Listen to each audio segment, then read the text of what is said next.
مرحبا بكم في سيني نيوز الحلقه الرابعه من برنامجكم اللي كيقترح عليكم احسن ما كاين في السينما في الافلام اللي من المرتقب انها تكون في القاعات السينمائيه في الاسابيع المقبله، وكذلك الافلام اللي دازوا اللي حاليا كاينين في القاعات السينمائيه. وبطبيعه الحال باش نتكلموا على السينما ما كاين ما احسن من جوج اخصائيين ديال السينما. غنبداو مع سي جمال، مرحبا بك. اهلا وسهلا فدوى. Bonjour Maher. Bonjour Jamel. Heureux de te retrouver. Pareillement, pareillement. Ainsi que Fdoua. Merci. Salam Fdoua, comment ça va? Salam سي ماهر، ça va, vous allez bien? Très bien, merci. دونك غادي نتكلموا اليوم على بزاف ديال الافلام. عندنا غادي نبداو بأليان رومولوس للمخرج فيد الفاريز، عندنا SOS فانتوم لا ميناس دو غلاس، عندنا سيفيل وار، عندنا لو سالير دو لا بور اللي هو ان فيلم ديال اون برودكسيون نتفليكس، وبطبيعه الحال تصور في المغرب بطبيعه الحال. وغادي يكون ان غران ديبا على الافلام اللي كيتصوروا في المغرب وهل المغرب هو ارض للسينما. غادي نتكلموا كذلك على ايرون مان، على غودزيلا اي كونغ. Godzilla X Kong et Kong, voilà. بطبيعه الحال اللي هو اللي غادي نبداو به دابا شويه تصاحبوا ils sont devenus potes. غادي نتكلموا عليه مباشره من بعد ما نتفرجوا في لا بوند انونس. We thought Kong was the last of his kind. What else were we wrong about?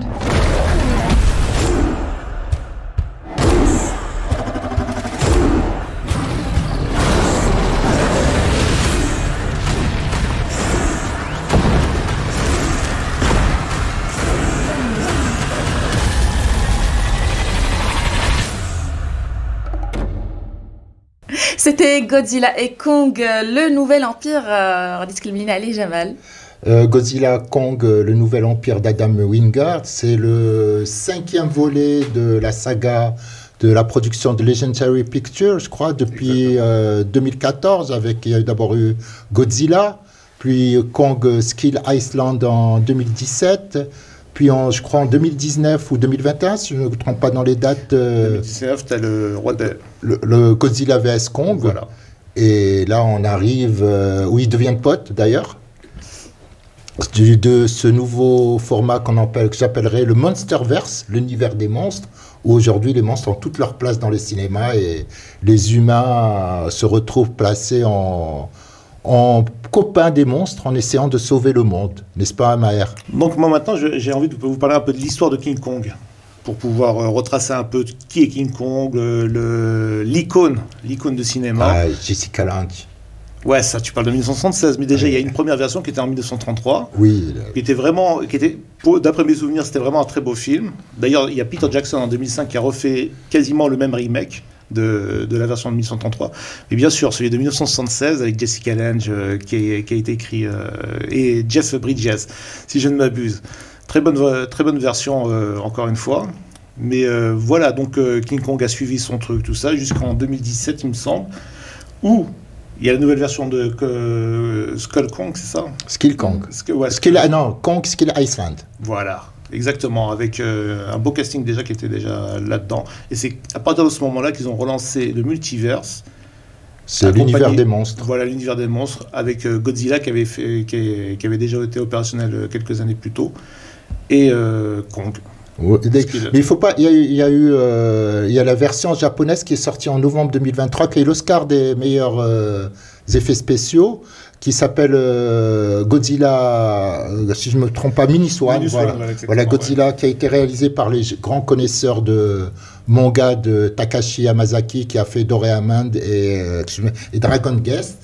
Et ce qu'on peut dire maintenant, il faut aller voir le film. Il faut savoir, il a dépassé en nombre d'entrées, pas d'entrées, mais aux États-Unis en recettes. La première semaine, c'est le meilleur départ depuis Dune. Cette année. Déjà, si on pouvait juste parler un peu de Godzilla, on pourrait déjà... comment Godzilla est rentré dans la culture pop mondiale. Oui. C'est par rapport au film de Roland Emmerich en 1998.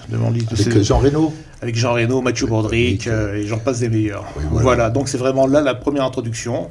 Donc les grands méchants, c'était les Français, avec la bombe nucléaire et tout. Je ne sais pas si tu te souviens un peu du film. Oui. Voilà, Godzilla, voilà, fait... Bon... pas féerique, mais voilà. C'était pas un super. C'était pas un. C'était. Bon, il y avait tout bien. C'est du Roland Emmerich. Voilà. Il aime bien tous les films d'action, les petits trucs, il a tout mis là-dedans et voilà. Donc c'est vraiment en 2014 que vraiment la franchise Monsterverse qui a commencé avec Elizabeth Olsen, Bryan Cranston, pour ne nommer que. Voilà. Mais je pense qu'il y a une surprise pour les fans de Monsterverse. Bien sûr, on a des lots à faire gagner, bien sûr. On a des t-shirts. Ah bon? Waouh. Je peux le voir, je peux le voir. Je peux voir. Très beau t-shirt d'ailleurs. J'ai droit à un. Merci. Oh, là. Voilà. Mais tu peux l'ouvrir, non? Là, ça fait. Je crois que c'est un penchant, Waouh. Voilà, donc pour gagner le t-shirt, il suffit de taguer La page Ciné News sur Instagram et sur Facebook. Tag, moi je le veux. Tag. Mon téléphone, s'il vous plaît. Ils ont volé mon téléphone. كاينين بزاف الناس اللي غادي يشاركوا معنا غادي يربحوا بزاف ديال هاد لي تيشيرت ان شاء الله. Très bien. On est très généreux. Magnifique. Ben, nous on est là, on attend impatiemment notre t-shirt. On va se Non, mais partager. j'espère que tu vas nous faire un cadeau à chacun, non? Tu m'étonnes. On va se partir à 3 ou bien لا كل واحد غيلبسو سيمانه. D'accord, c'est exactement. Garde alternée. Ouais. اوكي غادي نتكلموا على ان autre film اللي هو Iron Man bien sûr mais après la bande annonce. Mr. Stark, you've been called the Da Vinci of our time. What do you say to that? Absolutely ridiculous. I don't paint. What do you say to your other nickname, the Merchant of Death? That's not bad. They say the best weapon is one you never have to fire. I prefer the weapon you only need to fire once. That's how Dad did it. That's how America does it. And it's worked out pretty well so far. To peace.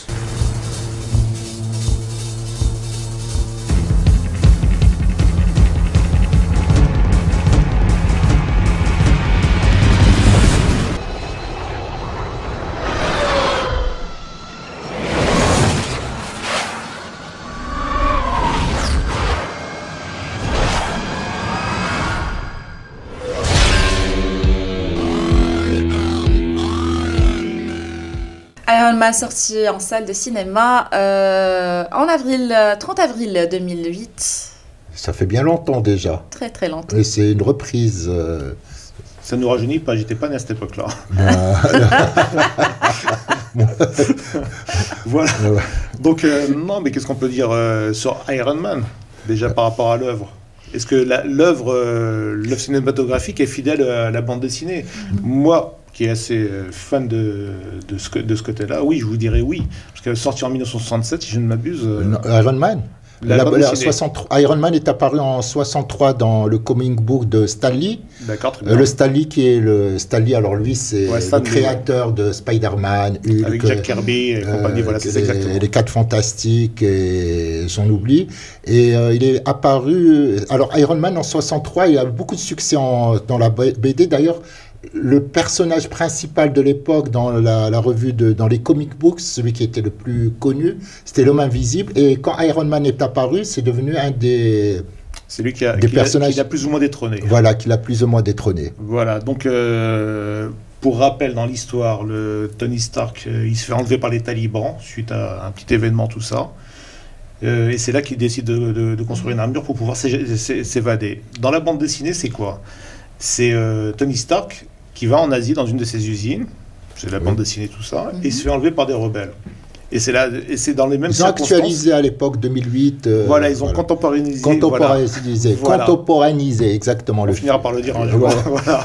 Voilà. Donc, c'est très fidèle. Franchement, sincèrement, ça reste très fidèle. Bon, ils ont fait les choses à notre époque, quoi, à la sauce de 2008, parce que maintenant, en 2024, on est déjà sur autre chose. Mais la ressortie au cinéma, c'est le voir dans de nouvelles conditions cinématographiques différentes de l'époque de 2008, quoique ça ne fait pas très longtemps, il y a quand même 15 ans, 16 ans. Voilà, c'est... mine de rien. Mais je pense, mais on peut, les gens ils l'ont vu, revu et revu. Je pense qu'il est passé plusieurs fois sur le petit écran. Ils l'ont vu, mais il faut aller le voir au cinéma dans de nouvelles conditions, dans des salles beaucoup mieux équipées en termes de son et d'image. Mais je pense qu'il est plus intéressant de parler des anecdotes du film. Et je sais que Maher t'en a quelques-unes. Non, par exemple comme il s'appelle Terrence Howard, le premier, comment s'appelle le colonel Rodé. Oui.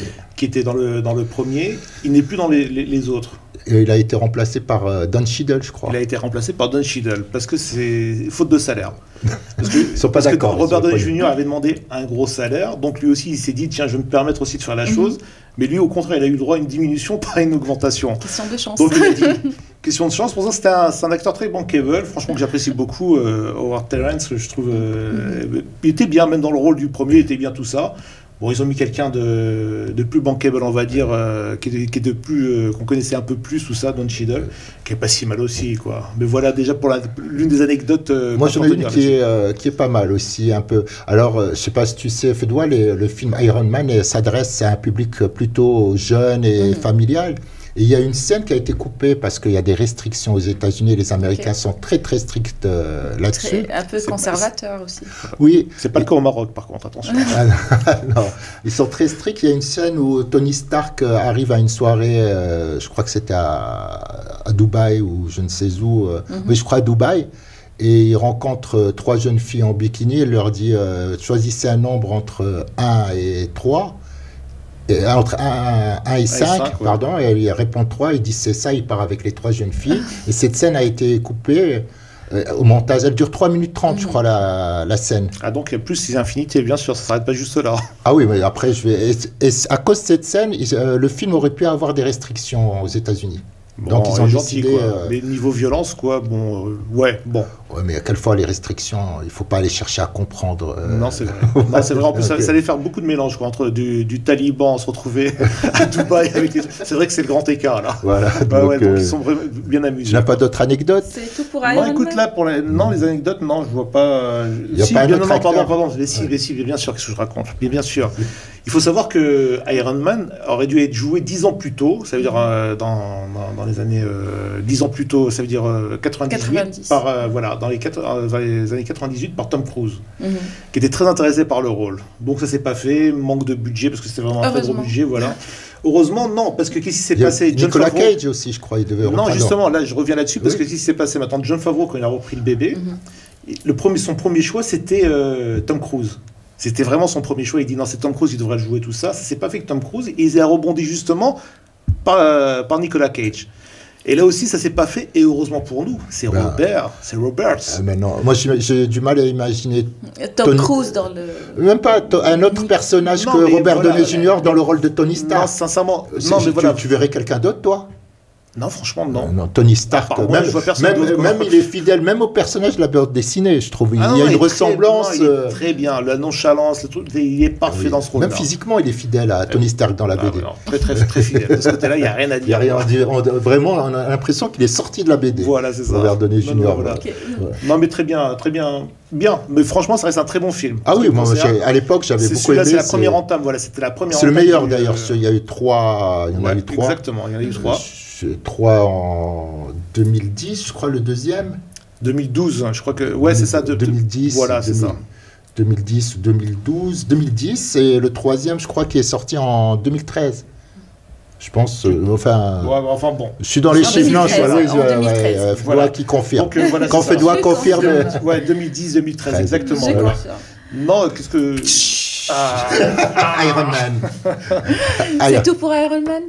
Je pense que. Non, il y a quoi d'autre à rajouter? Allez voir le film, allez le revoir. Non, voilà, il y a toujours du plaisir, quoi. Oui, moi aussi. Moi, je l'ai revu, et j'irai le revoir parce que c'est vraiment le premier. Juste pour te dire, la semaine dernière, il a encore passé à la télé, mais c'est vrai que j'aurais du plaisir à le voir sur le grand écran. C'est vrai qu'il y a toujours du plaisir de ce côté-là. Allez-y, allez au cinéma, le voir. Et donc, le monde des super-héros, le monde des films tournés au Maroc, avec une production de Netflix, il voit Le salaire de la peur. نشوفوا un petit extrait وغادي نرجعوا لكم juste après.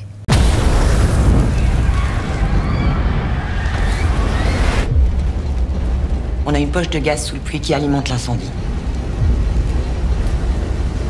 Le seul moyen de l'éteindre, c'est de la faire exploser.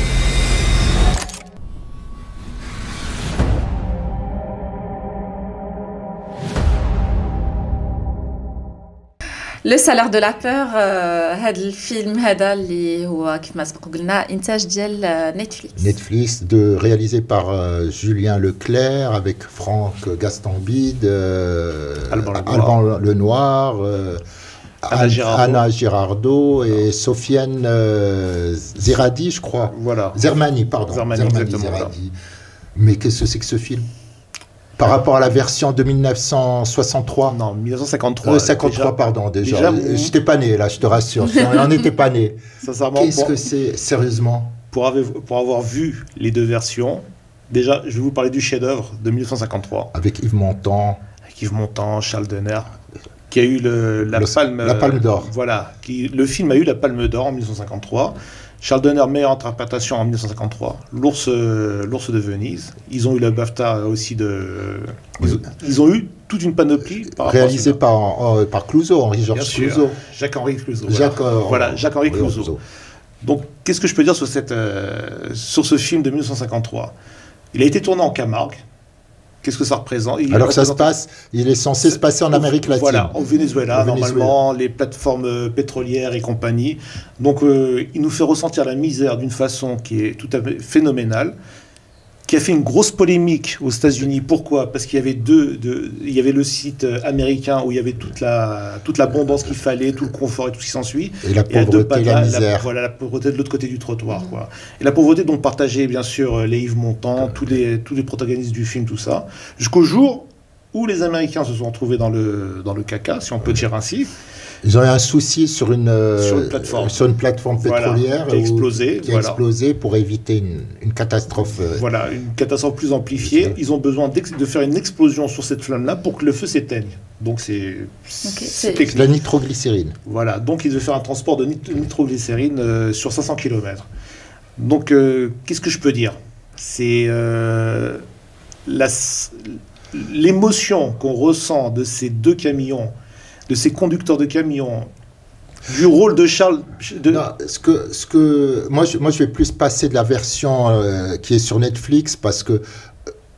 Pourquoi on a parlé de ce film? Parce que franchement, nous, on a vu le film avec Maher, Le salaire de la peur sur Netflix, et on en parle parce que c'est vraiment qu'il y a combien? Il y a 70 ans, je crois, d'écart. 70 ans, oui. 70 ans d'écart. Tu expliques-moi la version de Netflix, 1953. Voilà. Et hier, où ils ont refait une nouvelle version, qui est à 2024. Moi, la version de 53, moi, quand ils transportent la nitroglycérine, je suis avec eux dans le camion. Je vivais la peur. Alors que 2024, c'est une série Z, j'ai l'impression, d'un film... parce que je ne peux pas aller plus loin. C'est le maximum dans l'alphabet. Non, tu peux... Un alphabet inconnu, araméen, tout qui existe. Donc la comparaison, la version récente. Les effets récente. spéciaux catastrophique. Amateurisme. Oui, c'est de l'amateurisme. Là, mais j'aurais pu faire ça dans mon jardin, quoi. Moi, pour Franck de Gastambide, qui est un acteur que j'aime bien quand même, que je l'ai vu dans certains films, que là, il surjouait, il n'était pas bon du tout. Écoute, comme tu m'avais dit quand on en avait parlé, un Vin Diesel à la française ou je sais pas quoi. Un pseudo Vin Diesel. Au moins, Vin Diesel a les moyens qu'il y a autour de lui, quoi. Il se donne les moyens, tout ça. Je pense pas qu'il était le plus à l'aise de Franck Gastambide dans le film. Bon, écoute, même le rôle d'Annie Girardot. Franchement, il y avait des bons acteurs, mais je sais pas qu'est-ce qu'ils sont partis se foutre dans ce gouli-bougla ou ce que tu veux dire. Alors, ce qui est bien dans le film, c'est qu'il est tourné au Maroc. Mais avant d'en arriver là, quand même, je veux juste faire un petit... revenir... Par rapport à la semaine dernière, on avait parlé d'un film qui était sorti en plateforme, qui était Roadhouse. Oui. Voilà, je vais faire un rapprochement par rapport aux films qui sortent de la... J'ai l'impression que les bonhommes qui sortent les films sur les plateformes, ils bâclent complètement les films. Je vois pas l'intérêt. C'est l'histoire des remakes. Les remakes, soit on fait un bon remake... ça peut être un autre sujet d'une prochaine émission. Les remakes, les bons remakes, les remakes qui ont réussi. Les manques d'imagination, surtout. J'ai l'impression. Voilà. On a parlé de King Kong, il y a la version de 33. Ça, ils ont développé, mais c'est pas ça, c'est même plus un remake. Maintenant, ils ont vraiment développé. Ils essaient de développer la marque en faisant la chose. Bon, le salaire de la peur d'eau, il n'y a aucun intérêt. Le retour de la nitroglycérine, je ne voyais pas l'intérêt. Mais bon, comme tu disais justement, je rebondis sur ce que tu disais aussi sur la version de 2024, l'actuelle de la plateforme. Il n'y a qu'un seul truc hyper positif. C'est le Maroc, les paysages marocains. Il y a aussi un casting marocain. Oui, je veux... D'ailleurs, le casting, franchement, c'est pas parce que je suis marocain, je pense que les meilleurs, ceux qui ont été... Je veux leur vraiment donner un bon point aux acteurs marocains. Ah non, mais tu peux. Il y a Rabia Kate, par exemple, il y a Brice Dexter... Glaoui. Il y a, alors là, je lui donne une mention spéciale. Franchement, c'est Adil Abatourab qui est vraiment... le directeur de prison, là. Ouais, le gardien de prison. Et il y a aussi Allah Yarhamou Abdelrahman Bradi, qui lui, je crois que c'est son dernier film parce qu'il a fait le film, il est mort en novembre 2023. Ah ouais. Le film a été tourné juste avant. Soyons réalistes, la version marocaine, les paysages, franchement, à tomber. Les routes, même la qualité des routes. La centrale, il y a un plan sur la centrale Nour à Ouarzazate qui est magnifique. Voilà. Mais l'effet, l'explosion, alors là, c'est pas de l'amateurisme, c'est un pétard. Ils ont mis un pétard au milieu. Un pétard, ils ont fait boum. Oh, tu as vu, ça a explosé. Oh là là. Je ne veux pas spoiler le film, mais c'était vraiment dur. Hein. Non, de toute façon. Quand on a parlé, pourquoi on a voulu parler de ce film avec Maya, parce que je pousserais les gens à aller voir la version de 1953, qui n'est pas du tout démodée, qui n'est pas, c'est-à-dire que ça n'a pas vieilli. Il y a un stress, il y a une intelligence dans le film qui est vraiment incroyable. Franchement, pour l'avoir revu, il ne fallait pas comparer tu peux pas comparer avec un chef-d'œuvre. Faire mieux, il y a eu celle de 73 ou 77, bon, qui était par Frédéric. Ça va, voilà. Encore, il y a eu 77. Il a essayé, mais bon, encore une fois, c'est un pétard mouillé. Oui, c'est un remake. Voilà, avec Hamidou d'ailleurs. Hamidou, exactement. Il y a Hamidou, exactement. Mais qu'est-ce que je peux dire, moi, c'est... Non, écoute... Il n'y a rien d'autre à rajouter de ce côté-là. Okay. Juste la qualité des routes. Non, voilà ce que je peux dire, moi, là-dessus. C'est que le stress du camion actuel... Effectivement, le seul point positif peut-être le film, c'est le décor, c'est le Maghreb en quelque sorte, c'est le casting marocain aussi. واش المغرب هو أرض ديال السينما، واش حنا غادي نقدروا أننا نجيبوا دي أفلام أخرين أو دي لون ميتراج اللي غادي يكونوا وكثر في les cinémas اللي كاينين في الجنوب ديال المملكه في ورزازات etc. Je pense que le film il parle déjà de ça parce que on a une grande diversité. Ah ouais, non, mais c'est pas ça. Le territoire, de toute façon, le Maroc a connu toujours des exploitants étrangers cinématographiques. Des productions, ouais, pardon, oui, des exploitants, oui. On se comprend. On s'est compris. Non, c'est vrai, des productions étrangères. Et moi, pour moi, l'une des plus flagrantes, c'est le souvenir que j'ai, c'est celle de Hitchcock. Les oiseaux. Non, Hitchcock, il était venu faire le tournage de L'homme qui en savait trop. L'homme qui en savait trop, voilà, qui a inspiré le film. Pourquoi? Qu'est-ce qui s'est passé? Des oiseaux. Il se retrouve dans la terrasse, en train de prendre son petit déjeuner à la Mamounia. Et là, il s'est fait agresser en continu par les oiseaux en train de lui piquer son petit déjeuner. Et là, il a dit, mais écoute, c'est une super bonne idée. En 1963, d'ailleurs, il sort Les Oiseaux, qu'il a inspiré directement de cet effet, de cette anecdote. Voilà, ça c'est la légende. Ça me rappelle Oggy et les cafards aussi. Oggy et les cafards, c'était inspiré de Casablanca. Bon, on en parlera dans une autre histoire de dessin animé. Voilà. Ça diffère complètement. Mais voilà, quand on parle de grands réalisateurs qui viennent, moi je pense à l'un des personnages qui exploite le mieux le Maroc, je pense que c'est Ridley Scott. Il a fait déjà 4 tournages sur le Maroc. À ma connaissance, il a fait 4 tournages. Il a fait les 2 Gladiators. Oui. Qui sont tournés sur Ouarzazate. Il a fait La Chute. Voilà, qui va sortir en fin d'année, là, 2024. Voilà, le deuxième, qui a été tourné récemment à Ouarzazate. Voilà.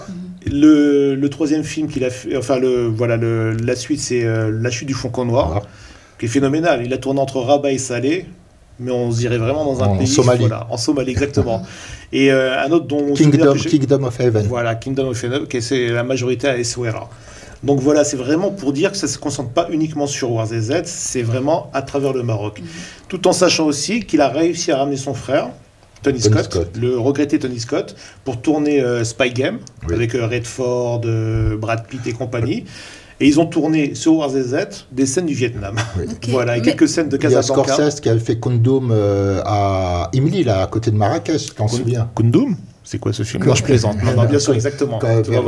C'est vrai qu'on a une grande diversité au Maroc. On a la chance d'avoir une grande diversité de paysages qui peuvent ramener beaucoup de productions internationales, de grands réalisateurs. Par exemple, Tony Scott, c'est Top Gun, le premier Top Gun. Excusez-moi, mais la diversité des paysages qui attire les productions étrangères, ou là, il y a déjà le coût, la main-d'œuvre qui est beaucoup moins élevée qu'ailleurs, bien sûr. On a des bonnes boîtes de production.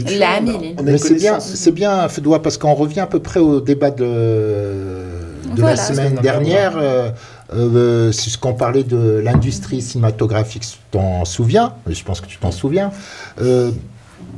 Il est important de savoir que le Maroc a une vraie stratégie pour attirer les productions ici internationales pour tourner. Surtout qu'on se retrouve concurrencé aujourd'hui par des pays comme les Émirats, l'Arabie Saoudite, pour attirer ces grandes productions, ou la Jordanie aussi, parce qu'on a oublié la Jordanie, l'Égypte. Non, mais maintenant tout le monde veut s'y mettre. Donc il y a une vraie stratégie pour développer les studios de cinéma à Ouarzazate et un peu partout. Est-ce que vous pensez que la concurrence a nos parts de marché au Maroc? Parce que le Maghreb, déjà, la comparaison avec l'Émirat, il fait beau chez nous.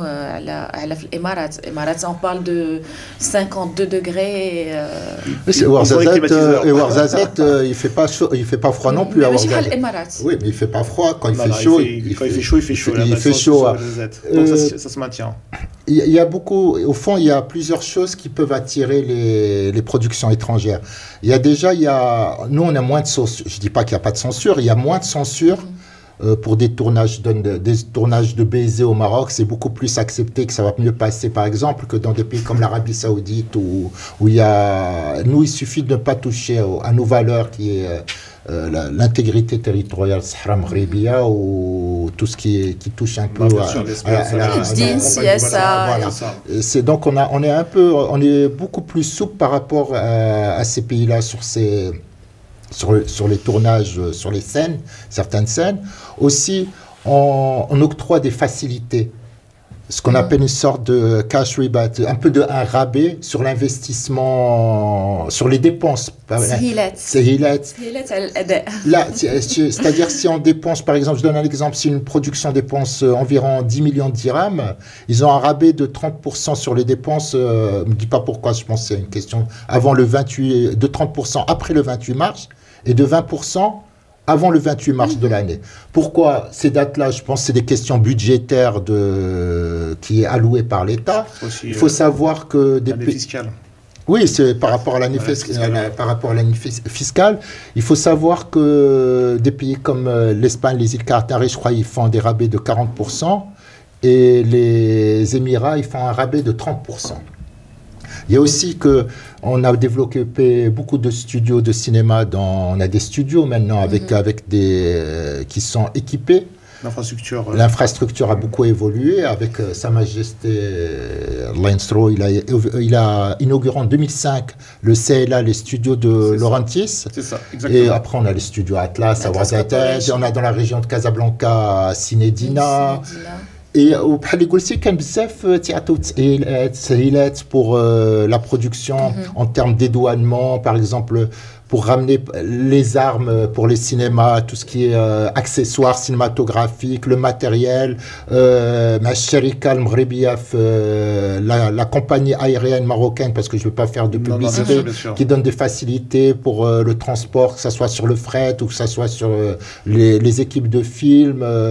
Il y a tout un service. Il facilite énormément le CCM, le Centre cinématographique marocain. C'est une sorte de bureau de liaison, une sorte qui facilite toutes les octrois d'autorisation des tournages de films. Donc, c'est ça qui attire de plus en plus ces productions marocaines. Et d'ailleurs, si on voit beaucoup de films américains aujourd'hui, si vous allez même, qui n'ont pas été tournés au Maroc, quelquefois on entend le nom Maroc cité rien que dans le film Marrakech. Donc même pour que ils ont appelé ça, j'aime bien, on commence à avoir une notoriété à l'international. C'est une sorte de placement on va dire de la brand city ou de la brand country. La brand country, on va le voir par exemple, il y a la série qui a été tournée au Maroc avec sur les services secrets. Le Bureau des légendes, bien sûr. Le Bureau des légendes, avec beaucoup de séries américaines. Et bien sûr, ils mettent aussi pas mal. Ce qui est bien aussi quand les productions étrangères qui viennent s'installer ici, ils font travailler aussi beaucoup la main d'œuvre. Aussi les acteurs marocains. Ils prennent du local. Donc c'est là où il y a parce qu'il faut que les dépenses soient faites avec des. Il y a deux choses qui sont obligatoires. Les dépenses, le rabais, que ça soit fait auprès de prestataires marocains. C'est ça. Et la production, il faut qu'il y ait une production aussi, une coproduction locale. Obligatoirement. Ça tu connais bien. Je veux juste revenir. Le premier film qui a été tourné au Maroc, c'est Othello. Exactement. En 1953. Avec Orson Welles à Souera. À 52, bah ouais, exactement. 52, 52, voilà. Avec ça, ما كانوش les studios, ما كناش حنا. Je confirme, j'étais pas né. En 52 à Souera. Donc si je peux me permettre aussi, une petite parenthèse aussi, moi j'ai eu l'expérience de tourner, voilà, j'ai eu l'expérience de tourner ici sur le Maroc, en 2004 bien sûr. On peut citer le film ou pas? Bien sûr. Il était une fois dans l'Oued, voilà, de Djabel Ben Salah, voilà, avec tous les copains qui étaient tout autour, tout ça. Je vais poser pourquoi? Parce que je vais poser la question et je vais aussi répondre. Parce que le Maroc, comme on a une diversité de paysages, on peut être dans des pays, par exemple, c'est un pays comme l'Algérie, un pays fermé, donc on peut se faire passer pour l'Algérie, on peut se faire passer pour l'Égypte, on peut se faire passer pour la Somalie, on peut se faire passer. Exactement. Voilà. Donc on a quel pays. Voilà, comme on est un pays ouvert, on est libre, donc on peut se faire passer pour n'importe quel pays. J'ai dit même le Kundum de Scorsese qui se passe au Tibet, a été tourné à Imlil. Imlil et a été tourné là-bas. C'est vrai que la nature là-bas, elle est un peu. D'ailleurs, je sais pas, à l'époque, moi quand j'y allais, j'étais parti, il y avait encore il avait laissé des vestiges, des petits trucs des Tibétains là-bas. Je sais pas s'ils y sont encore. Non, je sais pas, j'y suis pas allé. je te vois sur parole. Moi, il y a plein. Si je peux citer rien que les grands acteurs qu'on a reçus au Maroc qui ont tourné au Maroc, je vais commencer par DiCaprio. Ils sont tous venus. Ils sont tous Brad Pitt, Babel de Inaricio qui est avec. Exactement, juste ça. Mais le meilleur film marocain, je plaisante. Oui, avec des. Par contre, pour revenir justement là, c'est dommage, Babel, les deux enfants qui sont marocains qui jouent vraiment. Non, mais il paraît qu'ils ont mal tourné. Non, mais je parle de Babel, mais je peux en citer. Il y a la guerre. Julia Roberts et. Tom Hanks qui ont tourné ici La guerre selon Charlie Wilson. Mon père s'est tourné. On n'est pas là pour juger le film. Les films qui ont été tournés au Maroc, on est là pour dire quand même on a reçu de très grosses. Restons sur des bons films. Comme il était une fois dans l'Ouest, dont j'étais en train de parler et tu m'as coupé en plein. Allez, on va laisser parce que c'est un très bon film. Non, voilà, on n'a pas. En passant par là, voilà. Non, c'est juste pour partager une expérience, exactement, qu'on partage avec les équipes françaises et marocaines. Bien sûr, il y avait le producteur à l'époque marocain. Il y avait nous, on était là pour développer aussi ce film-là, en bonne et due forme. Il y a une partie qui a été tournée en Algérie, qui était laborieuse. La partie marocaine, pendant le Ramadan, c'était complètement autre chose.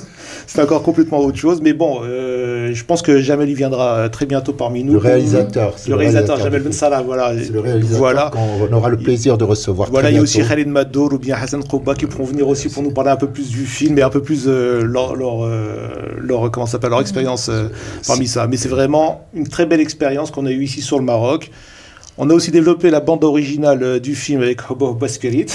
Voilà, voilà à l'époque. Mais juste pour faire les sessions de son, tout ça, c'était vraiment c'est autre chose. C'est vraiment c'est juste pour dire, c'est que quand on commence une chose ici au Maroc, on a envie d'aller jusqu'au bout. Donc on avait fait des versions musicales avec un groupe marocain, mais vraiment on a une très très belle expérience. C'était vraiment une très très belle expérience.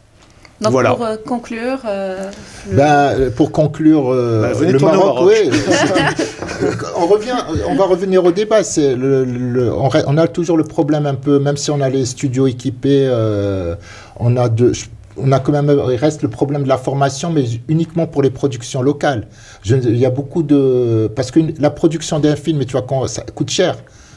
Et pour utiliser les moyens des studios, on n'a pas oublié d'un film, aussi un film français, on a beaucoup aussi. Bien sûr, Mission Cléopâtre, et voilà, Mission Astérix et Obélix. Voilà. Et qui a laissé d'ailleurs la majorité de ses décors sur place, sur exactement. tout ça. Il y a le musée, d'ailleurs ça a été transformé en musée.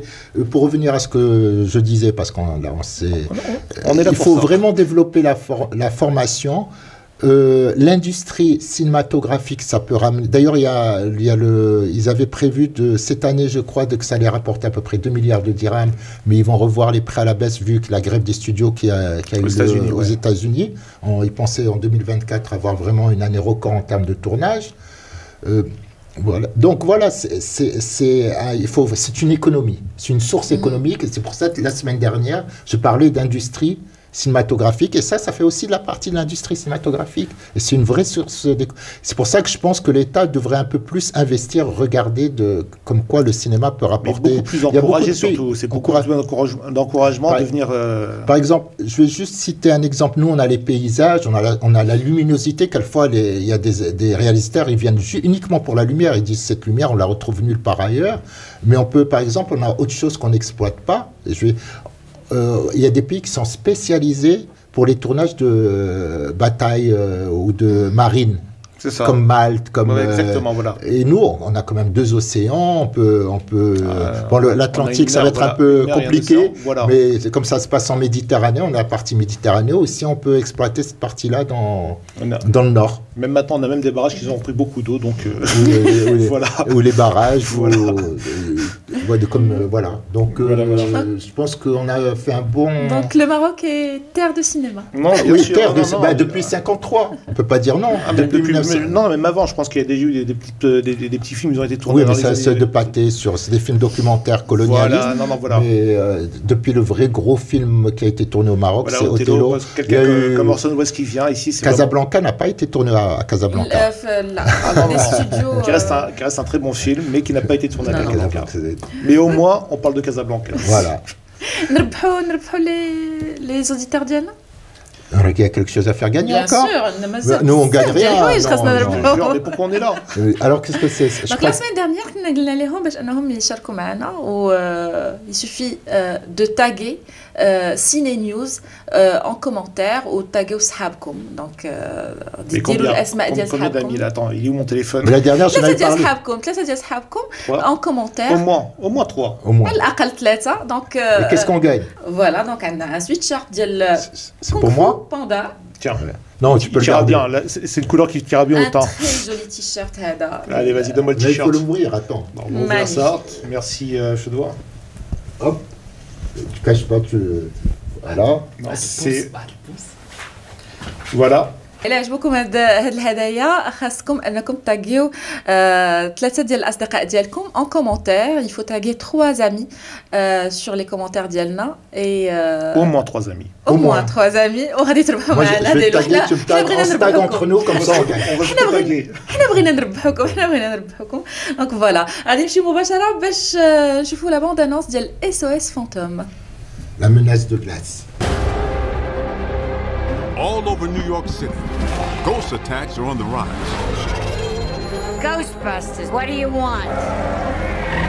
And we are the only ones equipped to fight back. Welcome to the new Paranormal Research Center.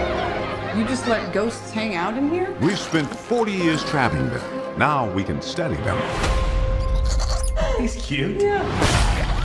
Suit up. Shoot anything that looks terrifying. That orb is prophesizing to bring about the end of humankind. The second ice age.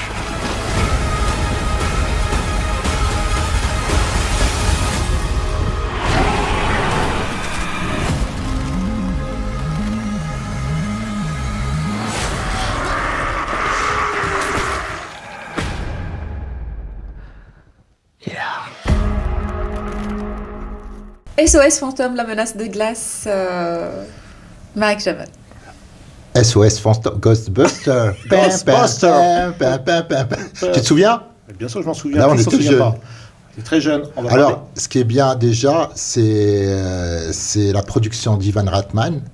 d'Ivan Reitman, oui, réalisé par son fils Jason Reitman, Reitman, avec, tout en sachant qu'Ivan Reitman est décédé il y a quelques années, bien sûr. Avec Paul Rudd, qu'on a découvert dans Friend. Exactement, il y a les petits jeunes de...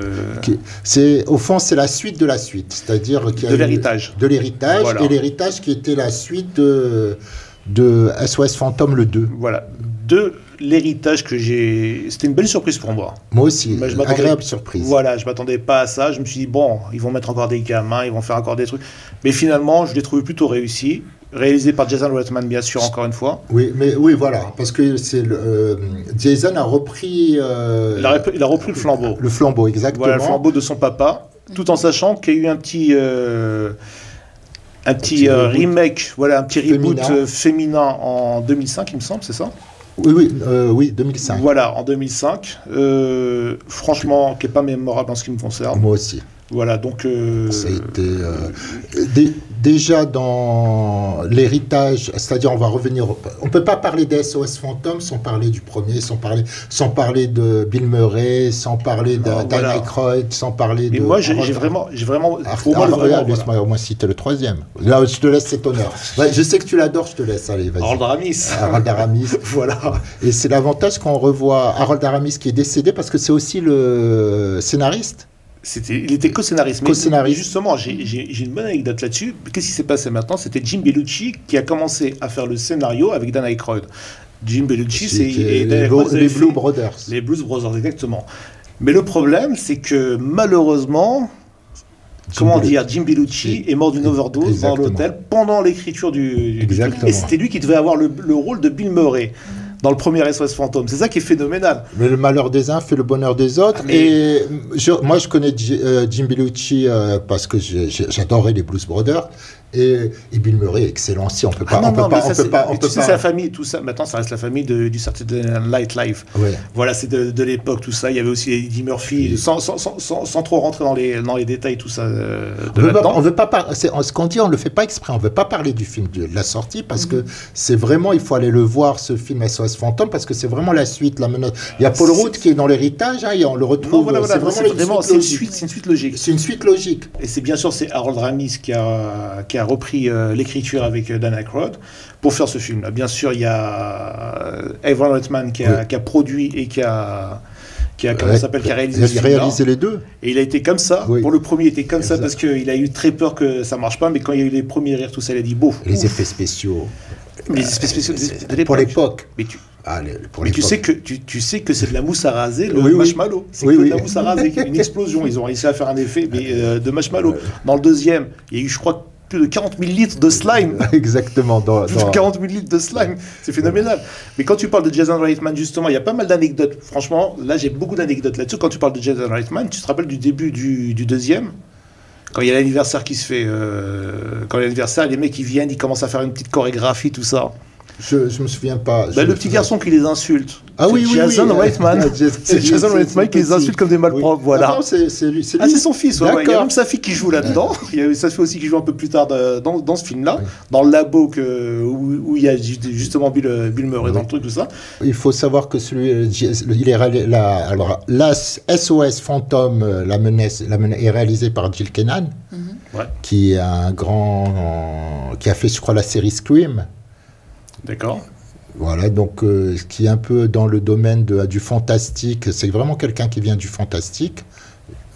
Voilà, donc c'est un film qu'il faut aller voir aussi, qui sortira la semaine prochaine. Le 10 mai, pardon. La semaine prochaine, voilà.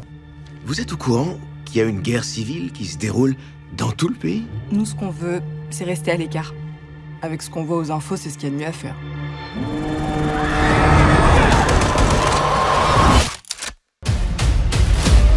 Monsieur le Président, est-ce que vous regrettez l'utilisation de frappes aériennes sur nos citoyens? Aujourd'hui, ils avancent sur Washington. On doit aller là-bas. Dans la capitale, ils tirent à vue sur les journalistes. Mon instinct me dit qu'on va y rester. Allez-y. Chaque fois que j'ai survécu à une zone de guerre, j'ai cru que ça servirait de mise en garde chez nous. Ne faites pas pareil. Les forces de l'Ouest atteindront la Maison-Blanche le 4 juillet. C'est pas vrai. Montez dans la voiture!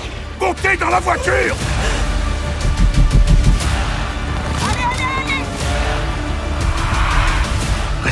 de ça. C'est hors de question. Une seule nation, sous l'autorité de Dieu, indivisible, avec la liberté et la justice pour tous.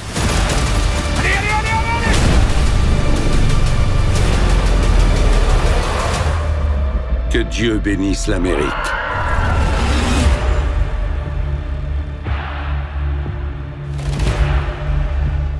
نتكلموا شويه على السيفيل وار Oui. une guerre civile les États-Unis. Guerre civile, c'est annoncé comme très gros, hein, Guerre civile. C'est un film d'Alex Garland qui va sortir le 17 avril avec le retour à l'écran, je crois, de Kristen Dunst. Ça faisait un moment que qu'on l'avait pas vu, exactement. Ça faisait un moment qu'on l'a pas vu. Alors, qu'est-ce qu'on peut dire? C'est comme j'ai déjà dit, c'est annoncé comme très gros. C'est un film qui parle de chaos. Mais le chaos, je pense que ça a été inspiré par rapport à ce qui s'est passé à la suite de la non-élection de Donald Trump. de leur président. Voilà. Et donc je pense que c'est inspiré par rapport à ces effets-là. Et voilà, c'est encore un truc, c'est sur les États-Unis, comment tu peux développer une idée en histoire. Une actualité, ça a été une actualité qui avait touché le monde. Et qui touche jusqu'à présent, parce qu'on n'est pas à l'abri, justement, avec le retour de Donald Trump. Mais en tout cas, Alex Garland, il a participé au scénario de 28 jours après, je crois, avec de Danny Boyle. Exactement. Très gros film. Il a fait aussi Ex Machina. Oui. Ex Machina, voilà, c'est ça. Donc voilà ce qu'on peut dire. On va attendre, on l'a pas vu, ni moi, donc on va attendre sa sortie, voilà, je pense. On va attendre sa sortie, mais écoute, c'est bientôt. C'est prometteur. De toute façon, la bande-annonce est prometteuse, comme on a pu le voir. Donc le retour de Kristen Dunst. Aliens Romulus, غادي نشوفوا un petit extrait ونرجعوا لكم مباشرة من بعد.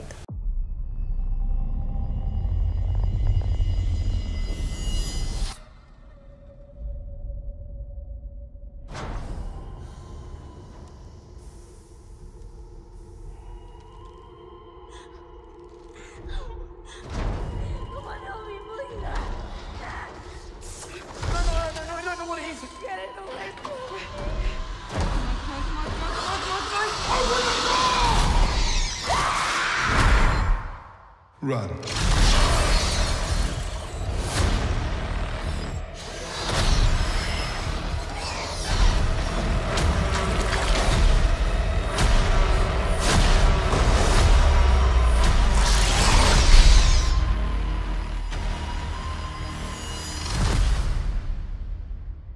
Aliens Romulus, film à venir.